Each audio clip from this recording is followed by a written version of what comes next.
Assalamualaikum warahmatullahi wabarakatuh.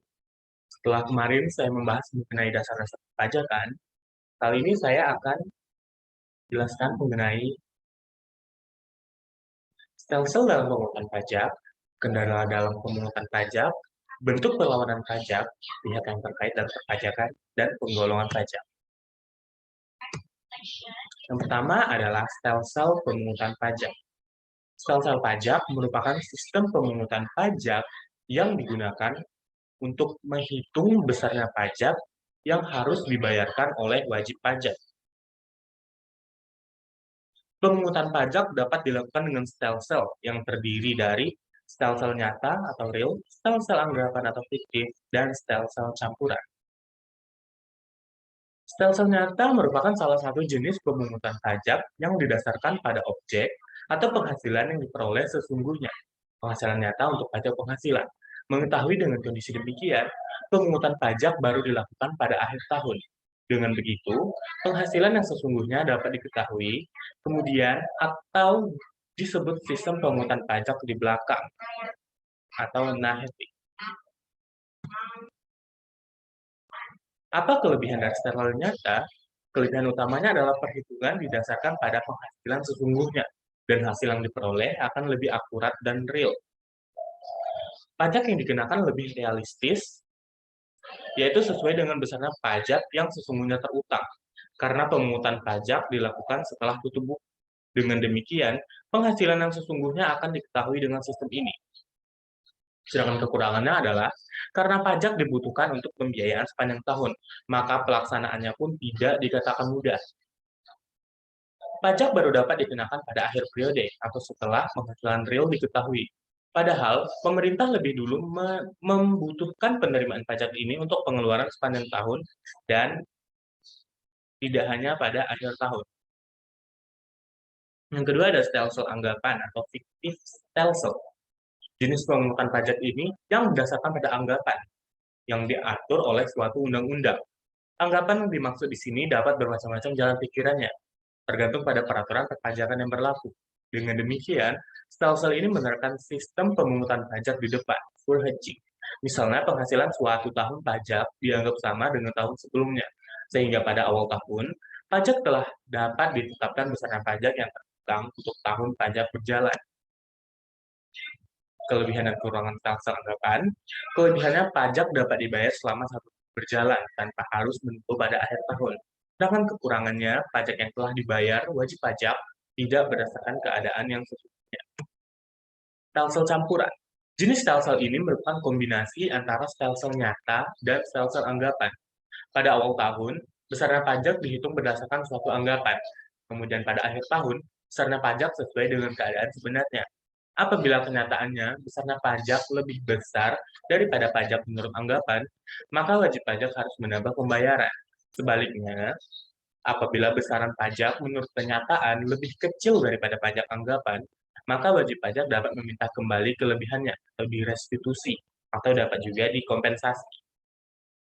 Kelebihan stelsel ini adalah pemungutan pajak sudah dapat dilakukan pada awal tahun pajak, dan pajak yang dipungut sesuai dengan besarnya pajak yang sesungguhnya terutang. Sedangkan kekurangannya, adanya tambahan pekerjaan administrasi karena penghitungan pajak dilakukan dua kali, yaitu pada awal dan akhir tahun. Selanjutnya adalah kendala dalam pemungutan pajak. Dalam pemungutan pajak, secara umum, baik pajak pusat maupun pajak daerah, seringkali terdapat kendala-kendala yang melemahkan dalam pemungutan pajak. Kendala-kendala tersebut antara lain. Yang pertama adalah peraturan pelaksanaan undang-undang yang tidak konsisten dengan undang-undang.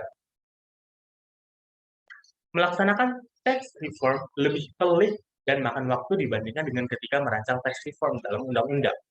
Apabila peraturan pelaksanaan yang dijadikan dasar dalam pelaksanaan aturan hukum pajak tidak konsisten dengan undang-undang, tentu akan mengakibatkan kendala yang fatal dalam pemungutan pajak. Yang kedua, kurangnya pembinaan pajak daerah dengan pajak nasional. Pajak daerah dan pajak nasional merupakan suatu sistem perpajakan Indonesia yang pada dasarnya merupakan beban masyarakat, sehingga perlu dijaga agar kebijakan perpajakan tersebut dapat memberikan beban yang adil. secara terpadu, perpajakan nasional, maka pembinaan pajak daerah harus dilakukan secara terpadu dengan pajak nasional.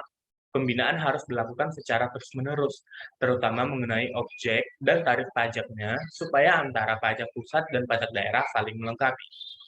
Yang ketiga, database yang jauh dari standar internasional.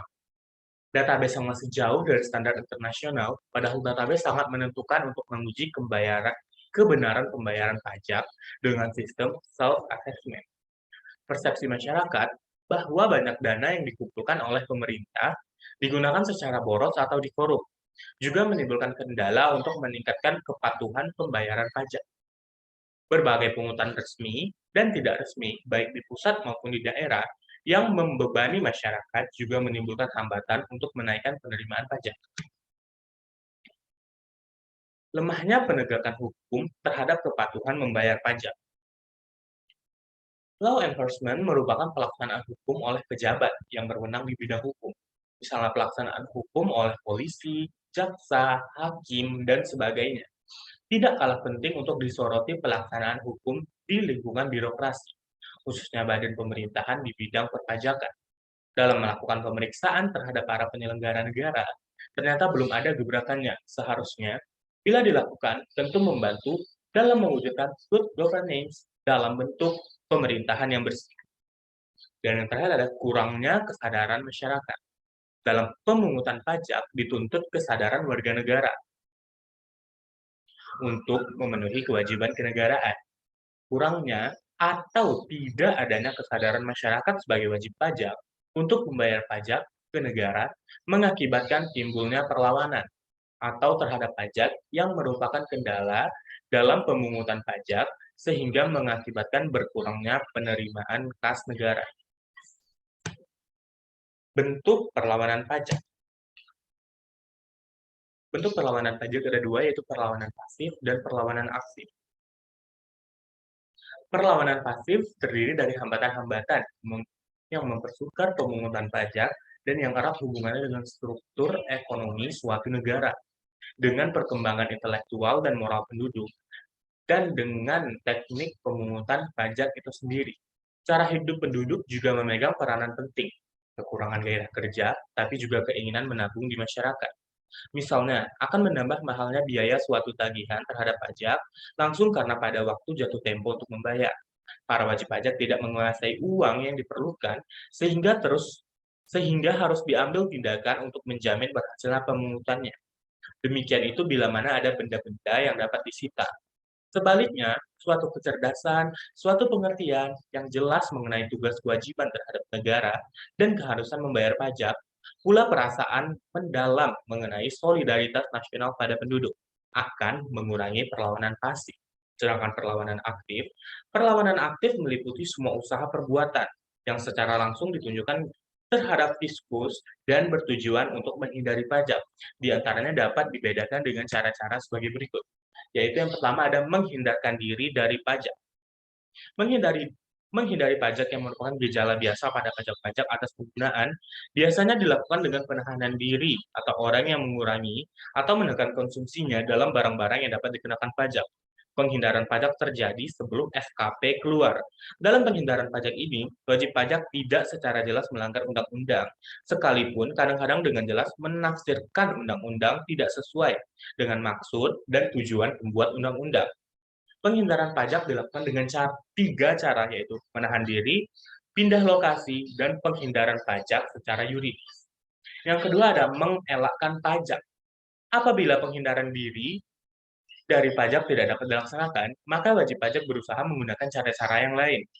Di antaranya dengan cara yang disebut pengelakan pajak. Pengelakan semacam ini benar-benar merupakan pelanggaran undang-undang dengan maksud melepaskan diri dari pajak atau mengurangi dasarnya. Pengelakan pajak ini terutama terdapat pada pajak-pajak yang untuk penentuan besarnya, para wajib pajak harus bekerja sendiri dengan menggunakan pemberitahuan dan dokumen-dokumen lain. Dan yang terakhir ada melalaikan pajak. Melalaikan pajak ini terjadi setelah SKP keluar. Melalaikan pajak adalah menolak membayar pajak yang telah ditetapkan dan menolak memenuhi formalitas-formalitas yang harus dipenuhi oleh wajib pajak dengan cara menghalangi penyitaan. Dan yang keempat, ada pihak yang terkait dalam perpajakan, di mana pihak pertama sudah pasti adalah negara. Negara sebagai organisasi politik yang mengatur penyelenggaraan kehidupan bermasyarakat, berbangsa, dan bernegara. Dalam menjalankan fungsinya sebagai pengelola atau organisator, negara membutuhkan dana untuk menjalankan roda organisasi. Negara dapat diibaratkan sebuah kapal yang berlayar di tengah samudra luas. Selain membutuhkan keterampilan awak kapal untuk menentukan arah dan tujuan yang akan dicapai, dibutuhkan pula perlengkapan lainnya seperti bahan bakar, konsumsi, peralatan, dan lain-lain. Untuk menyediakan perlengkapan yang diperlukan tersebut, diperlukan dukungan finansial. Dalam hal ini, pajak merupakan salah satu sumber dukungan finansial bagi negara. Oleh karena itu, negara mempunyai kewenangan untuk memaksa warga negaranya membayar pajak melalui sistem perundang-undangan yang berlaku. Kewenangan ini dibutuhkan negara karena tidak semua masyarakat memiliki kesadaran untuk menunaikan kewajibannya sebagai warga negara yang taat pajak. Pihak kedua adalah badan atau lembaga atau institusi yang melaksanakan kegiatan usaha sebagai pendukung roda perekonomian dalam sebuah negara, baik badan, lembaga, institusi milik negara maupun badan, lembaga, institusi milik swasta. Ada berbagai badan, lembaga, institusi yang memainkan peran penting dalam sistem perekonomian di suatu negara. Misalnya, yang menjalankan perekonomian dengan cara mengeksplorasi sumber daya alam, sesuai dengan amanat Undang-Undang Dasar 1945 Pasal 33 Ayat 3 yang menegaskan bahwa bumi, air, dan kekayaan alam yang terkandung di dalamnya dikuasai oleh negara dan dipergunakan untuk sebesar-besar kemakmuran rakyat. Maka setiap badan atau lembaga atau institusi yang mengeksplorasi alam di Indonesia memiliki kewajiban untuk mengembalikan sebagian penghasilan dan keuntungan yang diperoleh kepada negara dalam bentuk pajak. Kemudian negara mendistribusikan dana tersebut untuk kepentingan rakyat banyak. Dan pihak ketiga adalah warga negara atau perorangan yang bekerja atau berusaha sehingga memperoleh penghasilan. Mereka ini memiliki kewajiban untuk menyisihkan sebagian penghasilan yang diperoleh itu untuk dikembalikan kepada negara dalam bentuk pajak penghasilan. Setiap warga negara, sejak dilahirkan sampai dengan wafatnya, pasti menikmati fasilitas dan pelayanan dari pemerintah yang semuanya dibiayai dengan uang yang berasal dari pajak. Menurut Pasal 1 Angka 1 Undang-Undang Nomor 6 Tahun 1983 tentang Ketentuan Umum dan Tata Cara Perpajakan, sebagaimana telah berapa kali diubah, terakhir dengan Undang-Undang Nomor 16 Tahun 2009. Pajak merupakan kontribusi wajib kepada negara yang berhutang oleh orang pribadi atau badan yang bersifat memaksa berdasarkan undang-undang dengan tidak mendapatkan imbalan secara langsung dan digunakan untuk keperluan negara bagi sebesar-besarnya kemakmuran rakyat. Pembayaran pajak merupakan perwujudan dari kewajiban kenegaraan dan peran serta warga negara secara langsung dan bersama-sama membiayai pembangunan nasional. Dan penggolongan pajak. Penggolongan pajak ada 3, yaitu menurut lembaga pemungutan, menurut sifatnya, dan menurut golongannya. Menurut lembaga pemungutan, jenis pajak menurut lembaga pemungutan terbagi menjadi 2 jenis pajak, yaitu pajak pusat yang biasanya dikelola oleh pemerintah pusat. Dalam hal ini adalah Direktorat Jenderal Pajak yang di bawah naungan Kementerian Keuangan. Yang kedua adalah pajak daerah. Pajak daerah adalah jenis pajak yang dipungut dan dikelola oleh Dinas Pendapatan Daerah. Contoh dari pajak pusat adalah pajak penghasilan, pajak pertambahan nilai, pajak penjualan atas barang mewah, pajak bumi dan bangunan, bea perolehan hak atas tanah dan bangunan, serta bea materai.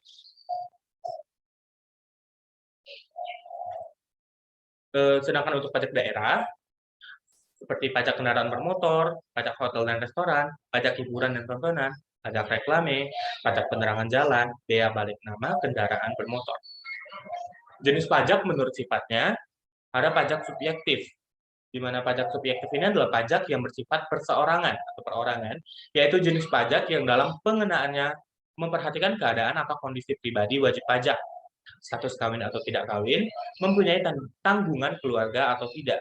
Jadi, pada dasarnya setiap orang yang menghuni wilayah Indonesia memiliki kewajiban untuk membayar pajak tersebut, mulai dari anak kecil hingga orang dewasa.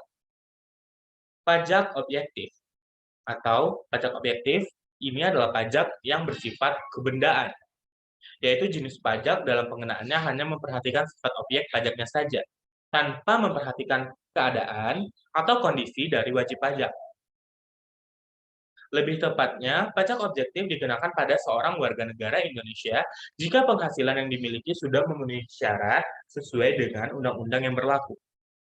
Menurut golongannya, ada pajak langsung. Jenis pajak langsung adalah pajak yang bebannya harus ditanggung sendiri oleh wajib pajak yang bersangkutan dan tidak dapat dialihkan kepada pihak lain. Dengan kata lain, pajak langsung harus dibayarkan sendiri oleh wajib pajak yang bersangkutan. Contohnya seperti pajak penghasilan, pajak bumi dan bangunan, serta pajak kendaraan bermotor. Pajak tidak langsung. Jenis pajak tidak langsung adalah pajak yang bebannya dapat dialihkan atau digeser kepada pihak lain. Dengan kata lain, pembayarannya dapat diwakilkan kepada pihak lain. Pajak tidak langsung tidak memiliki surat ketetapan pajak, sehingga pengenaannya tidak dilakukan secara berkala, melainkan dikaitkan dengan tindakan perbuatan atas kejadian. Ada 3 unsur untuk mengenali pajak tidak langsung. Yang pertama ada penanggung jawab pajak, yaitu orang-orang yang secara formal yuridis diharuskan melunasi pajak bila padanya terdapat faktor atau kejadian yang menimbulkan sebab untuk dikenakan pajak. Penanggung pajak, yaitu orang yang dalam faktanya memikul beban pajak. Pemikul beban pajak, yakni orang yang menurut maksud pembuat undang-undang harus memikul beban pajak. Sedangkan pajak yang termasuk pajak tidak langsung diantaranya pajak pertambahan nilai, pajak bea masuk, dan pajak ekspor. Terima kasih, sekian dari saya Muhammad Yulal Idris dengan NIM C1 C02126, mengucapkan terima kasih. Wassalamualaikum warahmatullahi wabarakatuh.